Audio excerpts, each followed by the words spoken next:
Welcome back जनाब। आज की जो स्टोरी है इसको सुनाने का मकसद और मतलब सिर्फ इतना सा है कि हम अपनी ज़िंदगी को बेहतर कर सकें। और इस स्टोरी को सुनाने से पहले मैं अपने तमाम दोस्तों को, स्पेशली उन दोस्तों को जो स्टूडेंट्स हैं, कुछ सीख रहे हैं, चाहे वो स्कूल कॉलेजेस की तालीम है या फिर किसी के यहाँ अगर आप हुनर सीख रहे हैं, उन सभी के लिए ये स्टोरी बहुत ज़्यादा अहमियत की हामिल है। और अगर ये स्टोरी आपको अच्छी लगी तो मुझे ज़रूर इसका फीडबैक भी दीजिएगा, और अगर आप इसको अपनी लाइफ के अंदर इम्प्लीमेंट कर सकते हैं तो ज़रूर कीजिएगा। ये कहानी है एक मुजस्समा साज की जो मूर्तियां बनाया करता था बहुत सारी चीज़ों की।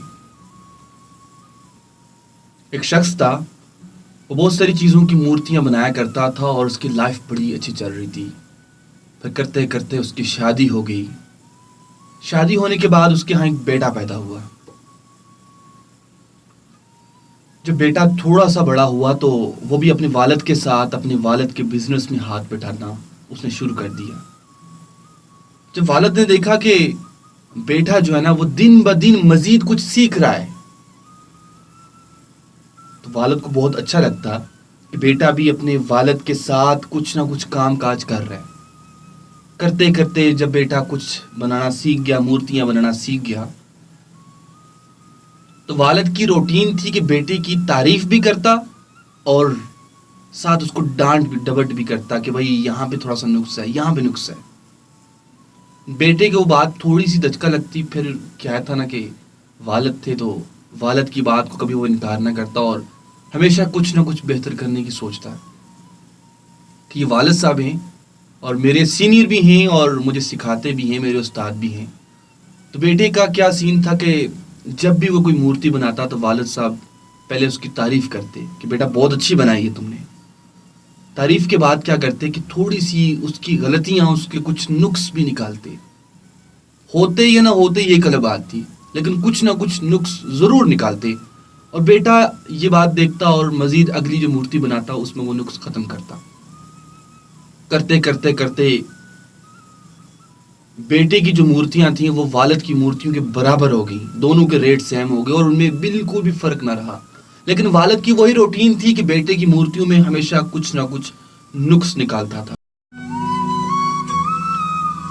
वालिद अपने बेटे की मूर्तियों में, उसकी मुजस्समा साजी के अंदर नुक्स निकालता था और बेटे को ये बात बड़ी बुरी भी लगती, लेकिन क्या था कि वो मजीद कुछ बेहतर करने की कोशिश करता।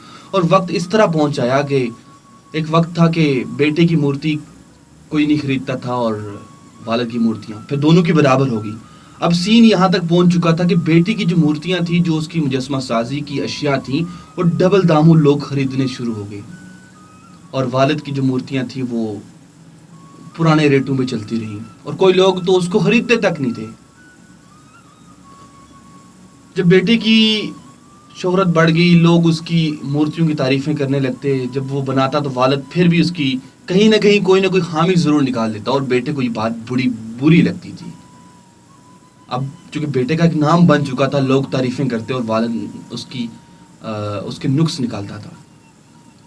बरकैफ एक दिन ऐसा हुआ कि बेटे ने बड़ी खूबसूरत मूर्ति बनाई और वालिद ने जब उसको थोड़ा सा तारीफ की और साथ कुछ डांटा कि यहाँ से तुमने इसका नुक्स निकाला और यहाँ से इसको बेहतर किया जा सकता है। अब बेटे को थोड़ा सा ना एक गुस्सा आने लगा और वालिद से भी वालिद साहब के साथ एक दिन उसने तकरार कर दी कि वालिद साहब, अब आप जो है ना मेरी चीज़ों में नुक्स ना निकालें। अगर आपकी इतनी ही अच्छी होती तो आपकी बिकती ना, मेरी क्यों बिक रही है। वालिद को ये बात बड़ी ही दिल पे जाके लगी कि बेटा आज मुझसे डायरेक्ट हो गया, मुझसे जुबान दराजी करने लगा है। वालिद ने क्या किया, उसके बाद बेटे की मूर्तियों के अंदर ना किसी भी तरह का नुक्स निकालना छोड़ दिया। कुछ वक्त गुजरता गया और आहिस्ता आहिस्ता बेटे की जो मूर्तियां थी उसको लोग खरीदना बंद कर गए। तारीफें तो दूर की बात, खरीदना बंद कर गए। बेटे को बात समझ ना आई कि आखिर ऐसा क्या हुआ कि लोग मेरी मूर्तियों को खरीदना बंद कर चुके हैं। बरकैफ कुछ दिन गुजरे, कुछ लम्हात गुजरे, پھر والد صاحب کے ساتھ بیٹے نے وہ بات شیئر کی کہ ابا جان یہ مسئلہ آ رہا ہے. تو والد صاحب نے کہا مجھے بیٹا پتا تھا اس کا کہ ایسا ہوگا. تو بیٹے نے کہا کہ والد صاحب پھر آپ نے مجھے کیوں نہیں بتایا. تو باپ تھے نا, بچوں کی بھلائی کے لیے استاد ہو نا, اپنے اسٹوڈنٹس کی بھلائی کے لیے کچھ نہ کچھ ضرور سکھاتا ہے. تو باپ نے کہا کہ بیٹا مجھے پتا تھا, میں نے اصلاح اس لیے نہیں کی کہ تم اصلاح کروانا ہی نہیں چاہتے تھے, تم چاہتے نہیں تھے تمہاری اصلاح ہو, اور جب میں نے اصلاح کرنے کی کوشش کی تم اس پہ ڈانٹ ڈپٹ کا شکار ہو گئے تھے. تو والد صاحب نے پھر آخر میں کہا جب بیٹے کے اصرار پہ کہ اب ابا جان کیا کیا جائے کہ لوگ میری مورتیاں پھر سے خریدنا شروع کر دیں. تو والد صاحب نے ایک بات کہی کہ بیٹا اگر تم چاہتے ہو کہ لوگ تمہاری مورتیاں پھر سے خریدنا شروع کر دیں, لوگ تمہاری مورتیوں کی تعریف پھر سے کریں, تو اس کے لیے بہت کچھ کرنے کی ضرورت نہیں ہے. جو چیز تم بناتے ہو نا اس پر کبھی بھی سیٹسفائی نہ ہو, انسیٹسفائی رہو کہ نہیں اس سے میں مزید بہتر بنا سکتا ہوں. اور جس دن تم نے یہ سوچنا, یہ سمجھنا, یہ بولنا, یہ سب کچھ کہنا سیکھ لیا کہ نہیں اب جو چیز میں بنا رہا ہوں یہ بالکل پرفیکٹ ہے, اور اس کے بعد مزید تمہیں سیکھنے کی ضرورت نہیں ہے, تو وہاں سے تمہارے الٹی گنتی کی جو ہے نا وہ شروع ہو جاتی ہے. ہمیشہ سیکھنے سکھانے کا جو عمل ہے وہ جاری رکھنا چاہیے. آج جب میں تمہیں ڈانٹ ڈپٹ کرتا تھا اس کا مطلب یہ نہیں تھا کہ تمہاری مورتیوں کے اندر نقص تھا, اس لیے نقص نکالتا تھا کہ تم مزید بہتر کرنے کی کوشش کرو, مزید بہتری کی طرف جاؤ. اور جب میں نے یہ سٹاپ کیا تو تم وہیں پہ آ کے رک گئے اور تم نے مزید سیکھنا جو ہے وہ بند کر دیا. اپنے لسنر سے بھی میں یہ کہنا چاہتا ہوں, اپنے ویور سے بھی یہ کہنا چاہتا ہوں, سبھی کرم فرماؤں سے یہ کہنا چاہتا ہوں کہ اپنی لائف میں ہمیشہ کچھ نہ کچھ سیکھنے کی کوشش کریں, اور کبھی بھی خود کو مکمل نہ سمجھیں. جس دن آپ کو یہ لگا کہ آپ دنیا کی تمام چیزیں سیکھ چکے ہیں, جو علم جو ہنر آپ سیکھ رہے ہیں وہ سیکھ چکے ہیں, اب مزید آپ کو سیکھنے کی ضرورت نہیں, تب آپ کے لیے یہ چیز مشکل ہو جائے گی, اور تبھی سے آپ کی کامیابی کے جو دن ہیں وہ الٹے ہونا شروع ہو جائیں گے. ہمیشہ آپ لائف میں ایک گول بنا لیں, سیکھنا ہے, استاد سے سیکھنا ہے, دوسروں سے سیکھنا ہے, اپنوں سے سیکھنا ہے, بچوں سے سیکھنا ہے.